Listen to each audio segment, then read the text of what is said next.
नमस्कार दोस्तों, simplified GS and English के यूट्यूब चैनल में मैं आपका दोस्त संजय आपका बहुत बहुत स्वागत करता हूं।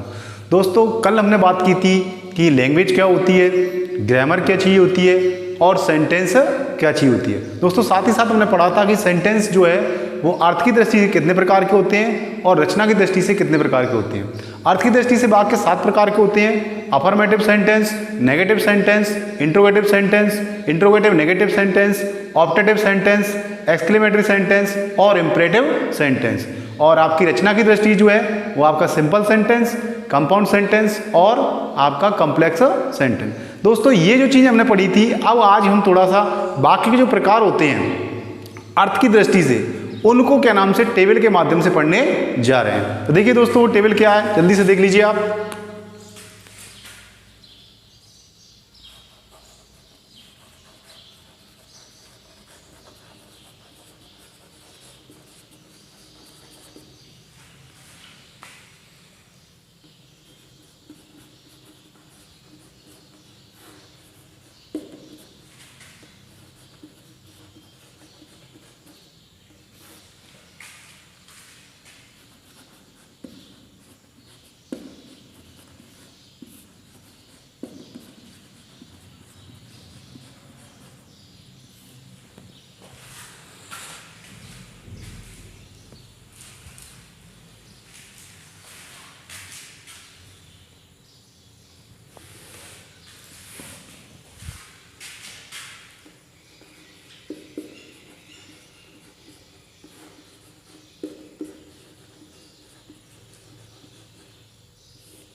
देखिए दोस्तों, यहाँ पर हमने 4 कॉलम बना रखे हैं। एक तो आपका काइंड्स ऑफ सेंटेंस यानी वाक्य का प्रकार, फिर दूसरे नंबर पे आपका आता है हिंदी में उसकी क्या पहचान है, फिर उसके क्या उदाहरण है, फिर अंग्रेजी में उसकी क्या पहचान है, उसके क्या उदाहरण है। देखिए, तो सबसे पहले देखते हैं अफर्मेटिव सेंटेंस।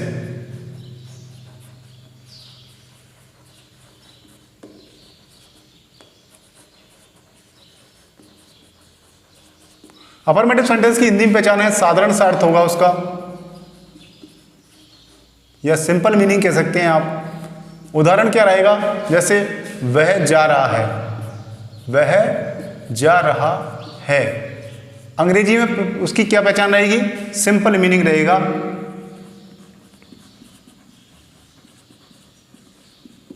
और आपकी हिंदी उसके इंग्लिश का उदाहरण क्या होगा, ही इज गोइंग। अब देखिए नेगेटिव सेंटेंस।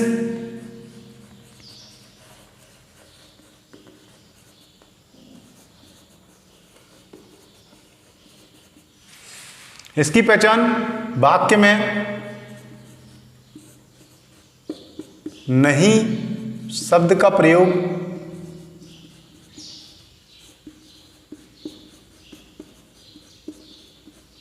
फिर आपका उसका उदाहरण क्या होगा, वह नहीं जा रहा है।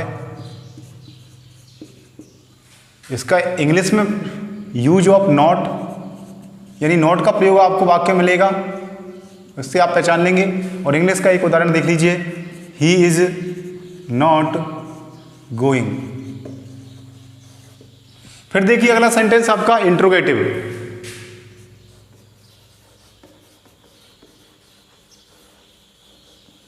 अब दोस्तों, ये इंट्रोगेटिव जो होते हैं वो 2 प्रकार के होते हैं। एक तो हेल्पिंग वर्ड से शुरू होने वाले और एक डब्ल्यूएच वर्ड से शुरू होने वाले। तो हम देखिए हेल्पिंग वर्ब वाला लिख देता हूं मैं यहाँ पर, इंट्रोगेटिव हेल्पिंग वर्ब से शुरू की पहचान क्या है। तो देखिए इसकी पहचान जो है हिंदी में वो ये है, ये क्या शब्द से शुरू होते हैं।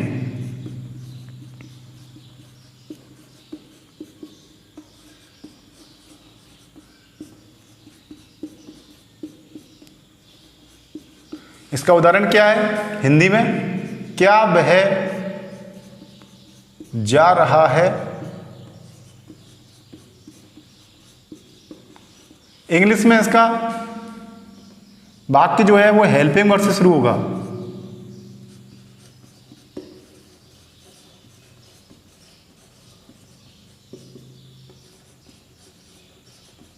और इसका इंग्लिश में उदाहरण क्या होगा? Is he going. देखिए दोस्तों, इंट्रोगेटिव जो है वो दो प्रकार के होते हैं, हेल्पिंग वर्ड से शुरू होने वाला और डब्ल्यूएच वर्ड से शुरू होने वाला। अब जरा डब्ल्यूएच वर्ड वाले को और देख लीजिए, इंट्रोगेटिव जो डब्ल्यूएच प्रकार का है।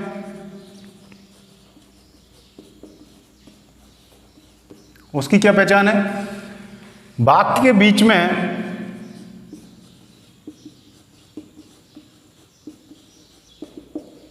कब, कहां, क्यों, कैसे, कितने आदि शब्द आते हैं, है ना। और इसका उदाहरण देखिए, वह कहां जा रहा है। और इंग्लिश में ये डब्ल्यूएच वर्ड से शुरू होते हैं। डब्ल्यूएच वर्ड से वाक्य शुरू होता है।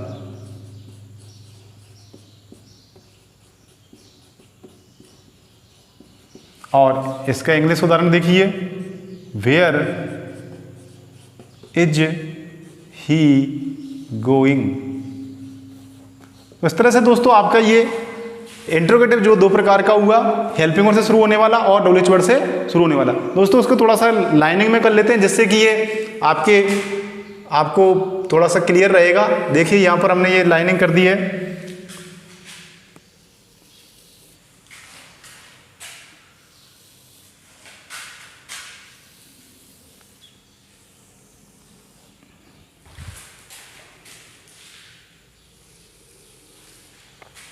अब आपको एकदम क्लियर हो जाएगा।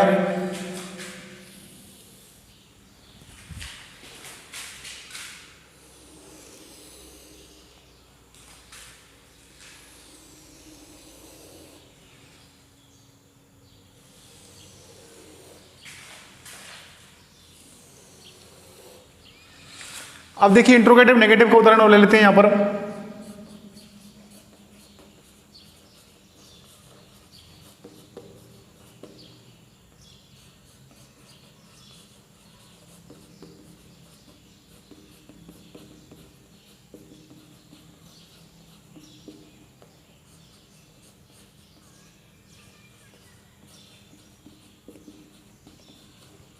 देखिए हेल्पिंग वर्ड से अगर इंट्रोगेटिव नेगेटिव हुआ तो इसमें देखिए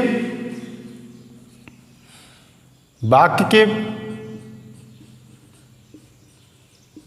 शुरू में या वाक्य ये क्या शब्द से शुरू और नहीं शब्द भी आता है। और जबकि डब्ल्यूएच वर्ड वाले में वाक्य के बीच में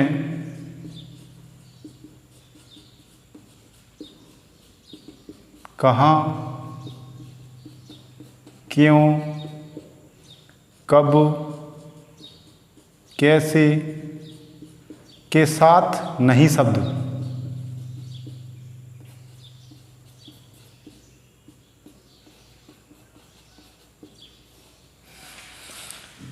यहां पर देखिए आपका उदाहरण इसका, क्या वह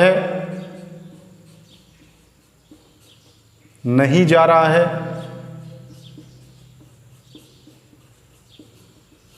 और डब्ल्यूएच वर्ड का उदाहरण होगा, वह कहाँ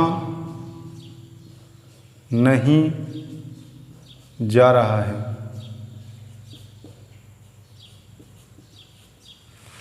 इसकी इंग्लिश में क्या पहचान होती है? ये हेल्पिंग वर्ड से शुरू होते हैं, प्लस नॉट का यूज, जबकि ये डब्ल्यूएच वर्ड से शुरू होते हैं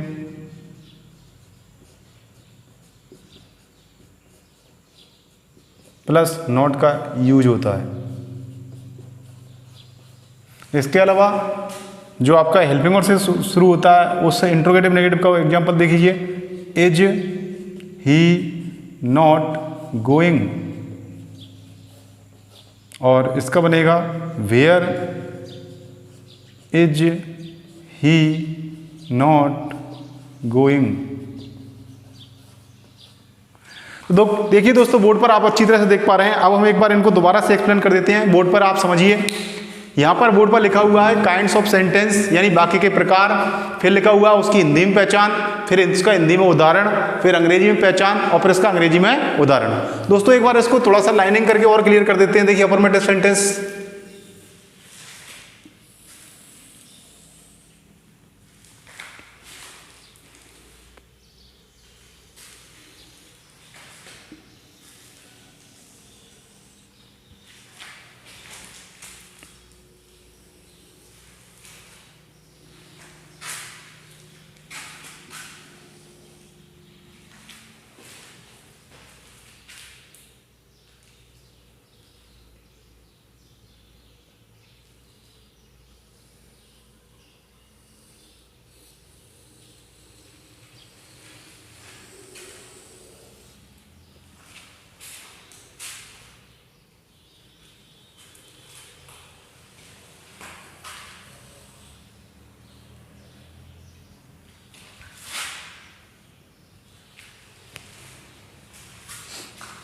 अब देखिए दोस्तों, यहाँ पर जो आपके वाक्य के प्रकार हैं वो अर्थ की दृष्टि से 7 प्रकार के होते हैं। अभी आपको हमने केवल 4 ही प्रकार बता पाए हैं, बोर्ड पर जगह इतनी बची है इसलिए, और बाकी 3 प्रकारों को हम जब ये बोर्ड कंप्लीट साफ हो जाएगा इसके बाद बताएंगे। देखिए इसमें सबसे पहले अफर्मेटिव सेंटेंस। तो दोस्तों अफर्मेटिव सेंटेंस जो होता है उसकी हिंदी में क्या पहचान है, उसका सिंपल सा मीनिंग निकलेगा, साधारण शर्त निकलेगा। अब हिंदी का उदाहरण देखिए, वह जा रहा है, तो ये क्या कहलाएगा, साधारण वाक्य कहलाएगा। वह जा रहा है, वह हंस रहा है, वह खेल रहा है, वह पढ़ रहा है, वह रो रहा है, वह कल जाएगा, वह कल पढ़ेगा, ये सब आपके साधारण से वाक्य हैं, इसलिए ये क्या कहलाएगा, अफर्मेटिव सेंटेंस। इंग्लिश में सिंपल से मीनिंग होता है, जैसे ही इज गोइंग वगैरह, he is going, she is sleeping, ये सब आपके उदाहरण अफर्मेटिव सेंटेंस की। फिर देखिए नेगेटिव सेंटेंस। नेगेटिव सेंटेंस की क्या पहचान है हिंदी में, कि अगर बाकी के बीच में नहीं शब्द आ रहा है, जैसे वह नहीं पढ़ रहा है, वह नहीं खेल रहा है, वह नहीं सो रहा है, वह नहीं जाग रहा है, वह नहीं खेलता है, वह नहीं पढ़ता है, वह नहीं जाएगा, वह नहीं सोएगा, वह खाना नहीं खा चुका होगा। तो कहने का मतलब ये है कि जहां भी नहीं शब्द आ गया तो आप समझ जाइए वो नेगेटिव सेंटेंस हो गया है। तो इंग्लिश में नॉट का यूज होता है, आप अच्छी तरह जानते हैं, तो ये आप समझ सकते हैं आराम से। अब आती है बात इंट्रोगेटिव की। दोस्तों यहाँ पर आपको बहुत ही ज़्यादा ध्यान देने वाली बात है कि इंट्रोगेटिव नेगेटिव, जो इंट्रोगेटिव और इंट्रोगेटिव नेगेटिव, ये दोनों इंट्रोगेटिव कहलाते हैं। वैसे इंट्रोगेटिव का ये पार्ट है, इंट्रोगेटिव और इंट्रोगेटिव नेगेटिव। तो दोस्तों यहाँ पर ये आपको ध्यान रखना है कि इंट्रोगेटिव और इंट्रोगेटिव नेगेटिव दोनों ही प्रकार के जो वाक्य, इनके भी 2 प्रकार होते हैं। वो कौन कौन से, एक तो हेल्पिंग वर्ड से शुरू होने वाले और एक डब्ल्यूएच वर्ड से शुरू होने वाले। हेल्पिंग वर्ड से शुरू होने वाले क्या होते हैं, जो क्या शब्द से शुरू हों, जैसे क्या वह पढ़ रहा है, क्या वह खेल रहा है, क्या वह नहा रहा है, क्या वह धो रहा है, क्या वह क्रिकेट खेल रहा है, क्या वह प्रतिदिन विद्यालय जाता है, क्या वह विद्यालय जाएगा, क्या वह कल विद्यालय जाएगा, क्या वह कल कोटा जाएगा। कहने का मतलब ये है कि जहां पर क्या शब्द से शुरू हो रहा है, अगर वाक्य क्या से शुरू हो रहा है तो डेफिनेटली वो इंट्रोगेटिव है। कौन सा वाला, हेल्पिंग वर्ब वाला, क्योंकि ये किससे शुरू होती है इंग्लिश में, ये इंग्लिश में भी शुरू दोस्तों हेल्पिंग वर्ब से शुरू होते हैं, तो ये आपको ध्यान रखना है। इसी प्रकार से फिर आता है आपका डब्ल्यूएच वर्ड। अब ये इंट्रोगेटिव का एक और पार्ट है डब्ल्यूएच वर्ड। डब्ल्यूएच वर्ड का मतलब ये है कि अगर वाक्य के बीच में कहाँ, क्यों, कब, कैसे, कितने, इस तरह के शब्द आए हुए हैं तो वो आपका डब्ल्यूएच वर्ड वाला कहलाता है। जैसे कि वह कहाँ जा रहा है, वह कब जाएगा, वह क्या कर रहा है, वह कौन है, वह कितने आम लाया, वह कब यहाँ आया।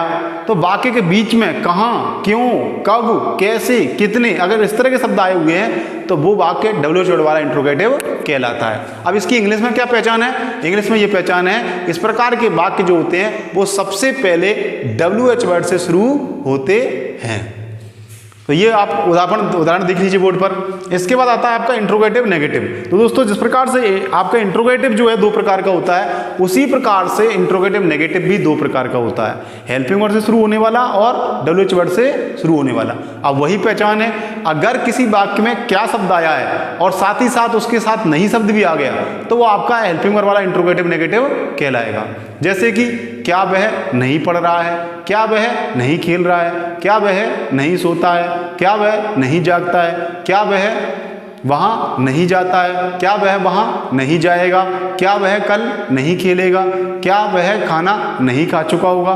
तो जिसमें क्या शुरू में आ गया और इसके बाद नहीं भी आ गया तो वो आपका इंट्रोगेटिव नेगेटिव कहलाएगा। कौन सा वाला? हेल्पिंग वर्ड से शुरू होने वाला। मतलब ये है कि जब इसको अपन ट्रांसलेट करेंगे तो इस वाक्य को हम हेल्पिंग वर्ड से शुरू करेंगे। फिर आता है आपका WH वर्ड वाला।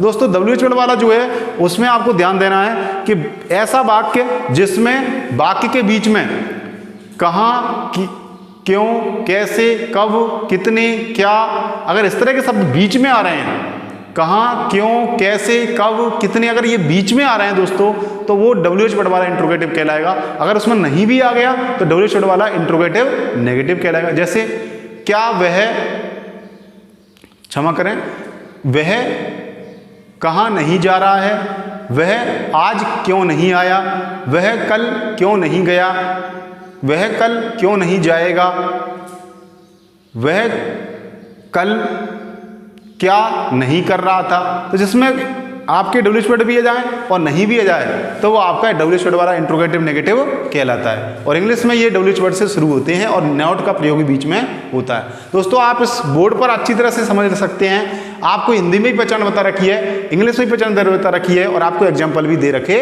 हैं। दोस्तों आपको इसको नोट डाउन करने के लिए हम आपको 5 सेकंड के लिए स्क्रीनशॉट लेने के लिए आपको टाइम दे रहे हैं।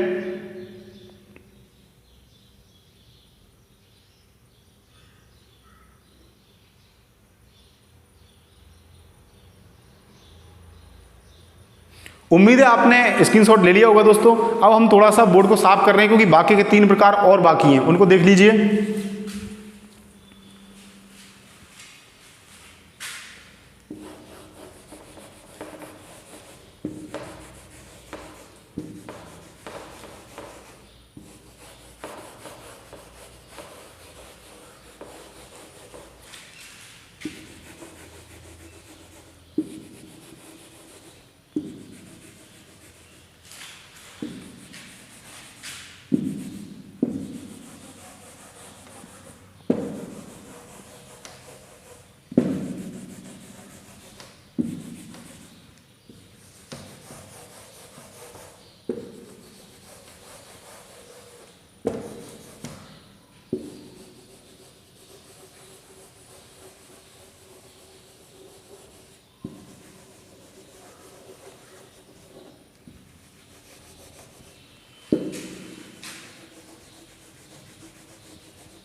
दोस्तों इसके बाद आपका अगला वाक्य का प्रकार आता है ऑप्टेटिव सेंटेंस। देखिए ऑप्टेटिव सेंटेंस, इसको हिंदी में बोलते हैं इच्छात्मक वाक्य।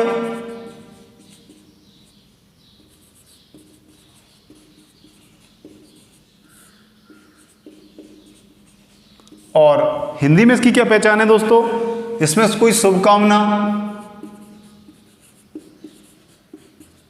या अभिवादन किया गया हो, उदाहरण जैसे आपका भगवान करे कि आप दीर्घायु हों,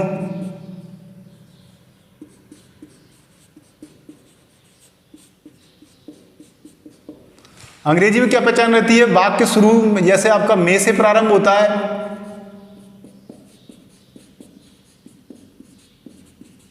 या कोई ग्रीटिंग जैसे कि आपकी गुड मॉर्निंग,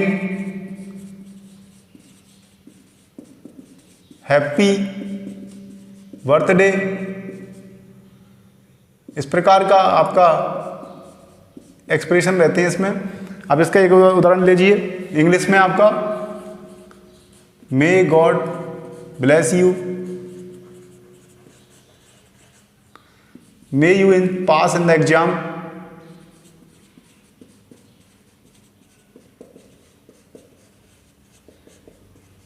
इस प्रकार के उदाहरण आपके ऑप्टेटिव सेंटेंस के होते हैं। इसके बाद अगला दोस्तों उदाहरण है इंपरेटिव सेंटेंस, अगला प्रकार वाक्य का।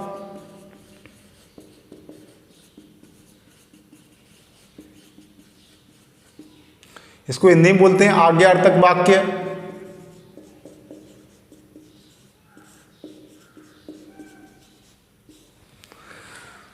ये दो तीन तरह से हो सकते हैं, या तो देखो इसमें जो है आदेश दिया गया हो, या कोई निवेदन किया गया हो, या फिर मनाही की गई हो, किसी चीज को करने के लिए मना किया गया हो। तो इस प्रकार का वाक्य जो होता है वो आपका आज्ञार्थक वाक्य होता है। इसका उदाहरण के रूप में जैसे कि वहां जाओ, निवेदन कृपया आपका पेन दो,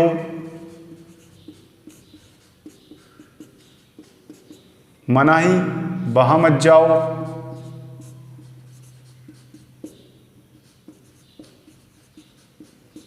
अब दोस्तों अंग्रेजी में इसकी क्या पहचान रहेगी। अब देखिए आदेश वाला जो वाक्य होगा वो वर्ब की फर्स्ट फॉर्म से प्रारंभ होगा। वर्ब की फर्स्ट फॉर्म से अगर प्रारंभ हो रहा है तो समझ जाइए इंपरेटिव सेंटेंस है। या फिर अगर निवेदन किया गया होगा तो उसमें प्लीज या काइंडली आएगा शुरू में, प्लीज या काइंडली शुरुआत में। और अगर उसमें मनाही की गई है तो उसमें सबसे पहले आएगा डोंट, सबसे पहले।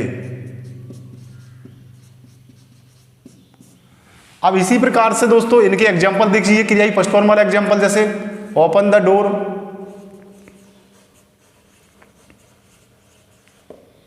प्लीज गिव योर पेन,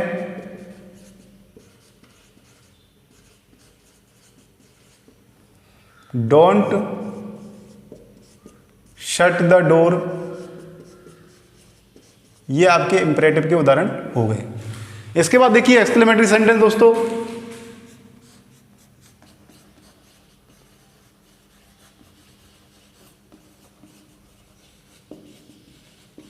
इसको बोलते हैं विस्मयादि बोधक वाक्य।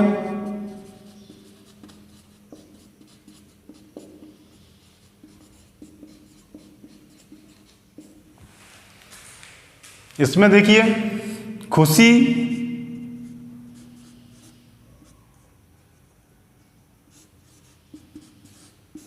दुख या आश्चर्य प्रकट किया गया हो,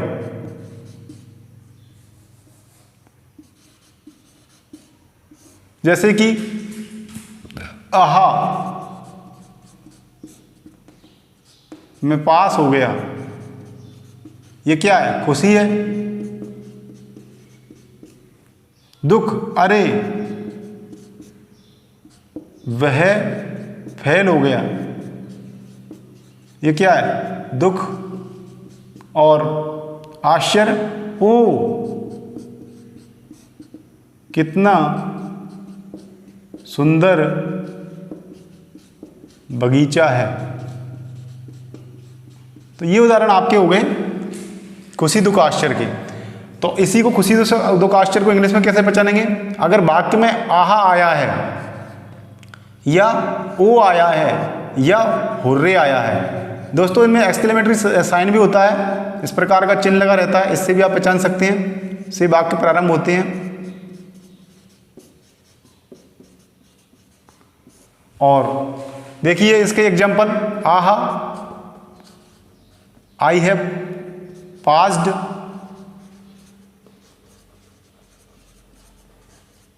alas, he has failed,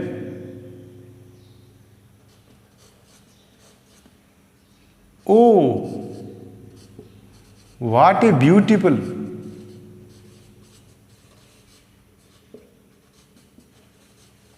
garden is this. देखिए दोस्तों, इस प्रकार से ये आपके तीनों प्रकार के वाक्य आपको बोर्ड बताए गए हैं। सबसे पहले देख लीजिए ऑप्टेटिव सेंटेंस। देखिए दोस्तों, ऑप्टेटिव सेंटेंस को हिंदी में कहा जाता है इच्छात्मक वाक्य। तो इच्छात्मक वाक्य वो होता है जिसमें कोई शुभकामना प्रकट की गई हो, कोई कामना प्रकट की गई हो, कोई विश दी गई हो या कोई ग्रीटिंग किया गया हो, अभिवादन किया गया हो, जैसे कि good morning, good evening, good afternoon, happy new year, happy birthday, happy Diwali. तो ये जितने भी एक्सप्रेशन हैं आपके खुशी प्रकट करने के लिए या आपकी शुभकामना प्रकट करने के लिए, may you God bless, may God bless you, may you pass in the exam. तो जो भी शुभकामना देते हैं हम, जो भी ग्रीटिंग हम देते हैं, वो सब आपके ऑप्टेटिव सेंटेंस में आती हैं। फिर देखिए, इनका हमने बता रखा है कि भाई अगर अंग्रेजी में हमको पहचानना है कि बाकी ऑप्टेटिव सेंटेंस का, तो कैसे पहचानेंगे? जिसमें सबसे पहले मे शब्द आया हो, या फिर good morning, good evening, good afternoon, happy birthday, happy new year, इस तरह के एक्सप्रेशन दे रखे हैं, तो वो आपका सेंटेंस जो है वो ऑप्टेटिव सेंटेंस का होगा। फिर अगला आता है आपका इंपरेटिव सेंटेंस। इंपरेटिव सेंटेंस की दोस्तों ये पहचान है हिंदी में कि यदि किसी वाक्य में कोई आदेश दिया गया है, मनाही की गई है या निवेदन किया गया है, तो ऐसे वाक्यों को हम मानेंगे कि ये इंपरेटिव सेंटेंस का है। जैसे कि यहां आओ, ये आदेश दिया गया है। वहां मत जाओ, मनाही की गई है। कृपया एक गिलास पानी लाओ, इसमें निवेदन किया गया है। कृपया आपका पेन दो, प्लीज। तो इस तरह के वाक्य जिसमें कोई निवेदन किया गया है, तो या कोई मनाही की गई है या आदेश दिया गया है, तो ऐसा वाक्य इंपरेटिव सेंटेंस कहलाता है। अब इंग्लिश में जरा इनके एग्जांपल देख लीजिए। प्लीज गिव योर पेन, तो ये वाक्य किससे शुरू हुआ? प्लीज से शुरू हुआ है। तो आपको बता रखा है। इंग्लिश में आप कैसे पहचानेंगे कि ये इंपरेटिव सेंटेंस है? तो देखिए दोस्तों, यहाँ पर क्रिया की फर्स्ट फॉर्म या तो सबसे पहले क्रिया की फर्स्ट फॉर्म दे रखी हो, या आपके प्लीज या काइंडली दे रखा हो, या डोंट दे रखा हो। तीन चीजों से आप पहचान सकते हैं कि ये वाक्य इंपरेटिव सेंटेंस है। पहला कि उसमें क्रिया की फर्स्ट फॉर्म दे रखी हो, या फिर उसमें डोंट दे रखा हो, या उसमें प्लीज या काइंडली सबसे पहले दे रखा हो। या तो सबसे पहले क्रिया की फर्स्ट फॉर्म, या फिर सबसे पहले डोंट, या फिर सबसे पहले प्लीज या काइंडली। अगर इन तीनों में से कोई भी चीज सबसे पहले आती है तो डेफिनेटली वाक्य इंपरेटिव सेंटेंस कहलाएगा। इनके आप उदाहरण देख लीजिए। Open the door. अब इसमें देखिए ओपन द डोर में ओपन शब्द क्रिया की फर्स्ट फॉर्म है। फिर देखिए प्लीज गिव योर पेन, तो उसमें प्लीज शब्द आया हुआ है सबसे पहले। फिर देखिए डोंट शट द डोर, इसमें सबसे पहले डोंट आया है। तो आपको ध्यान रखना है, यदि क्रिया की फर्स्ट फॉर्म आई हुई है या फिर प्लीज शब्द आया हुआ है या डोंट शब्द आया हुआ है, तो डेफिनेटली वाक्य इंपरेटिव सेंटेंस कहलाएगा। इसी प्रकार से आपका आता है एक्सक्लेमेटरी सेंटेंस। दोस्तों एक्सक्लेमेटरी सेंटेंस जो है उसकी जो हिंदी में पहचान जो है, अगर किसी वाक्य में कोई खुशी प्रकट की गई है, दुख प्रकट किया गया है या आश्चर्य प्रकट किया गया है, तो वह वाक्य इंपरेटिव एक्सक्लेमेटरी सेंटेंस कहलाएगा। जैसे कि आहा मैं पास हो गया, अरे वह फेल हो गया, ओ कितना सुंदर बगीचा है। तो इसमें जिसमें एकदम एक्सप्रेशन दिया जाता है खुशी का या दुख का या आश्चर्य का एक्सप्रेशन दिया जाता है, तो ऐसा वाक्य एक्सक्लेमेटरी सेंटेंस कहलाता है। इंग्लिश में इसकी क्या पहचान है? इंग्लिश में इसकी पहचान है कि उसमें या तो आहा आएगा वाक्य में सबसे पहले, या ओ आएगा, या हुर्रे शब्द आएगा। और इसमें अला शब्द भी आता है। देखिए अलास, अलास का मतलब दुख के लिए। तो आहा हुर्रे अलास, देखो आहा हुर्रे तो खुशी के लिए होता है, आहा हुर्रे किसके लिए होता है? खुशी के लिए। अलास जो है वो दुख के लिए, दुख प्रकट करने के लिए होता है, और ओ जो होता है वो आपके आश्चर्य को प्रकट करने के लिए होता है। यहां पर देखिए 3 उदाहरण दे रखे हैं। आहा आई हैव पास्ड, अरे मैं पास हो गया, ये खुशी है। अलास ही हैज फेल्ड, अरे यार वो फेल हो गया। और oh what a beautiful garden is this, ये कितना सुंदर बगीचा है। तो इसमें आश्चर्य प्रकट किया गया है। तो जिसमें खुशी, दुख या आश्चर्य प्रकट किया गया है तो उनको आप मानेंगे कि वो एक्सक्लेमेटरी सेंटेंस होंगे। दोस्तों एक बार इनको फिर से रिवाइज कर लेते हैं कि आपके वाक्य के जो प्रकार हैं वो आपके 7 प्रकार होते हैं अर्थ की दृष्टि से। अफर्मेटिव सेंटेंस यानी सकारात्मक वाक्य, नेगेटिव सेंटेंस यानी नकारात्मक वाक्य, इंट्रोगेटिव सेंटेंस यानी प्रश्नवाचक वाक्य, इंट्रोगेटिव नेगेटिव यानी प्रश्नवाचक नकारात्मक वाक्य, और आपका ऑप्टेटिव सेंटेंस यानी इच्छात्मक वाक्य, आपका इंपरेटिव सेंटेंस यानी आज्ञार्थक वाक्य, और एक्सक्लेमेटरी सेंटेंस यानी आपका विस्मयादिबोधक वाक्य। अब इनकी एक बार पहचान दोबारा से समझ लेते हैं, या इनका परिभाषा थोड़ा दोबारा से देख लेते हैं। अफर्मेटिव सेंटेंस, ऐसा वाक्य जिसमें साधारण सा अर्थ निकलता है वाक्य का, वह अफर्मेटिव सेंटेंस कहलाता है। जैसे वह जा रहा है, वह हंस रहा है, वह पढ़ रहा है, वह खेल रहा है, वह नहा रहा है, वह कल वहां जाएगा। जो सिंपल सा सेंटेंस होता है वो आपका अफर्मेटिव सेंटेंस कहलाता है। दूसरा होता है आपका नेगेटिव सेंटेंस। देखिए दोस्तों नेगेटिव सेंटेंस की ये पहचान है कि उसमें हम के नाम से ये देख लेते हैं कि अगर हिंदी में उसमें नहीं शब्द आ रहा है और इंग्लिश में अगर नॉट वर्ड आ रहा है तो डेफिनेटली आपका नेगेटिव होगा। जैसे वह नहीं पढ़ रहा है, वह नहीं खेल रहा है, वह नहीं हंस रहा है, वह नहीं रो रहा है, वह नहीं जाएगा, वह नहीं सोएगा। कहने का मतलब जिसमें नहीं आ गया, नॉट आ गया, तो वो आपका नेगेटिव सेंटेंस हो जाता है। अब बात आती है इंट्रोगेटिव सेंटेंस की। देखिए दोस्तों यहां पर इंट्रोगेटिव सेंटेंस में आपको 2 बातों का विशेष ध्यान रखना पड़ेगा कि इंट्रोगेटिव सेंटेंस जो होते हैं वो आपके 2 प्रकार के होते हैं। इंट्रोगेटिव सेंटेंस कितने प्रकार के होते हैं? 2 प्रकार के होते हैं। एक तो हेल्पिंग वर्ड से शुरू होने वाले और एक डब्ल्यूएच वर्ड से शुरू होने वाले। अब इनकी पहचान कैसे करेंगे? हेल्पिंग वर्ड से शुरू होने वाला जो वाक्य होता है वह जो वाक्य होता है वो क्या शब्द से शुरू होता है। अगर कोई भी वाक्य क्या शब्द से शुरू हो रहा है तो वो हेल्पिंग वर्ड वाला इंट्रोगेटिव कहलाएगा। जैसे कि क्या वह पढ़ रहा है, क्या वह खेल रहा है, क्या वह नहा रहा है, क्या वह हंस रहा है, क्या वह पढ़ रहा है, क्या वह कल वहां जाएगा, क्या वह हंसता है, क्या वह रोता है, क्या वह पढ़ता है। जहां भी क्या शब्द सबसे पहले आ गया वो आपका इंट्रोगेटिव कहलाएगा, हेल्पिंग वर्ड से शुरू होने वाला। अब आती है बात डब्ल्यूएच वर्ड वाले की। तो डब्ल्यूएच वर्ड वाले की क्या पहचान है? अगर वाक्य के बीच में कहाँ, क्यों, कैसे, कितने, कब इस तरह के शब्द आए हैं तो डेफिनेटली वो आपका डब्ल्यूएच वर्ड वाला हो जाएगा। डब्ल्यूएच वर्ड वाला का मतलब ये है, जैसे वह कल कहाँ गया था, आप यहाँ क्यों आए, आप यहाँ क्या लेने आए, इसके अलावा वो कितने पेन लेके आया। कहने का मतलब यह है कि बीच में होना चाहिए, कब, कहाँ, क्यों, कैसे, कितने। इस तरह के अगर शब्द बीच में आते हैं तो वो डब्ल्यूएच वर्ड वाला वाक्य कहलाएगा इंट्रोगेटिव। इसी प्रकार से इंट्रोगेटिव नेगेटिव भी हो जाते हैं। अब इंट्रोगेटिव नेगेटिव का मतलब क्या हुआ? प्रश्नवाचक नकारात्मक, यानी जिसमें प्रश्न ही पूछा गया हो और नई शब्द भी आया हो। तो इंट्रोगेटिव की पूरी विशेषताएं भी होंगी प्लस नोट भी होगा, ये आपको ध्यान रखना है। इंट्रोगेटिव और इंट्रोगेटिव नेगेटिव में यही डिफरेंस है कि इंट्रोगेटिव सेंटेंस इंट्रोगेटिव अकेला होता है और इंट्रोगेटिव नेगेटिव में नोट और लग जाता है। जैसे कि ये भी 2 प्रकार के होते हैं, हेल्पिंग वर्ड से शुरू होने वाले और डब्ल्यूएच वर्ड से शुरू होने वाले। अब ध्यान रखना है वह वाक्य जिसमें क्या शब्द सबसे पहले आ रहा हो और साथ ही साथ नहीं भी आ रहा हो तो वो हेल्पिंग वर्ड वाला इंट्रोगेटिव नेगेटिव कहलाता है। अगर किसी वाक्य में के बीच में कहाँ, क्यों, कब, कैसे, कितने के साथ नहीं शब्द भी आ रहा है तो वो आपका डब्ल्यूएच वर्ड वाला इंट्रोगेटिव नेगेटिव कहलाएगा। तो ये आपको ध्यान रखना है। आपके अफर्मेटिव, नेगेटिव, इंट्रोगेटिव और इंट्रोगेटिव नेगेटिव आपको बता दिया। अब आती है बात आपकी ऑप्टेटिव की। तो ऐसा वाक्य, ऑप्टेटिव सेंटेंस का मतलब हुआ इच्छात्मक वाक्य, ऐसा वाक्य जिसमें जिसमें कोई शुभकामना या कोई मंगल कामना या ईश्वर से कोई प्रार्थना की गई है या कोई अभिवादन किया गया है तो आपका वो वाक्य ऑप्टेटिव सेंटेंस कहलाता है। और ऑप्टेटिव सेंटेंस में आपको ध्यान रखना है कि या तो वो मे से प्रारंभ होता है या उसमें इस प्रकार के एक्सप्रेशन आते हैं जैसे good morning, good evening, good afternoon, आपकी happy birthday, happy new year, happy Diwali, इस प्रकार के एक्सप्रेशन आते हैं तो वो आपका ऑप्टेटिव सेंटेंस कहलाता है। फिर इसके बाद आता है आपका इम्परेटिव सेंटेंस। दोस्तों इम्परेटिव सेंटेंस की बहुत सीधी सीधी पहचान है। यदि किसी वाक्य में सबसे पहले क्रिया की फर्स्ट फॉर्म आई है, या सबसे पहले डोंट आया है, या सबसे पहले प्लीज या काइंडली आया है, तो वह वाक्य इम्परेटिव सेंटेंस कहलाता है। अब दोबारा से समझ लीजिए, इम्परेटिव सेंटेंस का मतलब हुआ आज्ञार्थक वाक्य।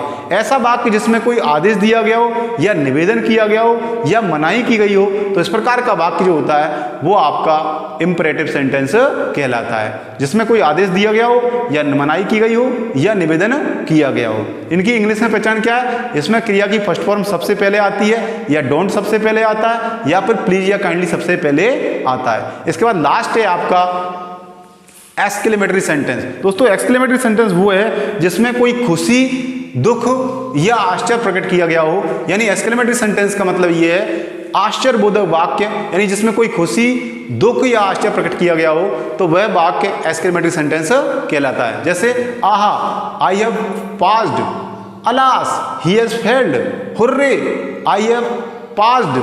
इस प्रकार से खुशी, दुख या आश्चर्य प्रकट किया गया है। जैसे आहा का मतलब खुशी, हुर्रे का मतलब खुशी, अलास का मतलब दुख, और ओ का मतलब आश्चर्य। Oh what a big building is this, ये कितनी बड़ी बिल्डिंग है, तो जिसमें कोई आश्चर्य प्रकट किया गया है। तो देखिए उसमें या तो ओ शब्द सबसे पहले आएगा, या अला शब्द सबसे पहले आएगा, या आ या हुर्रे शब्द सबसे पहले आएगा। तो ये आपको समझ लेना है। इस प्रकार से दोस्तों हमने आपको ये जो काइंड्स ऑफ सेंटेंस है, यानी अर्थ की दृष्टि से जो वाक्य के प्रकार हैं वो बताए हैं। आपको टेबल भी बताई गई है। टेबल को आप अच्छी तरह से पढ़ेंगे, याद करेंगे, तो डेफिनेटली आपको वो सारी चीज़ें क्लियर हो जाएंगी। फिर भी यदि कोई समस्या हो तो आप कमेंट सेक्शन में क्वेश्चन डाल के पूछ सकते हैं, आपको जवाब जरूर दिया जाएगा। दोस्तों उम्मीद है आपको ये वीडियो पसंद आएगा। यदि आपको हमारे वीडियोस पसंद आ रहे हैं तो प्लीज़ इनको लाइक कीजिए, शेयर कीजिए, हमारे चैनल को सब्सक्राइब कीजिए, और बेल का आइकन दबाना मत भूलिए, जिससे कि नए वीडियोज़ की नोटिफिकेशन आपको तुरंत प्राप्त हो जाए। Thank you very much. Have a nice day.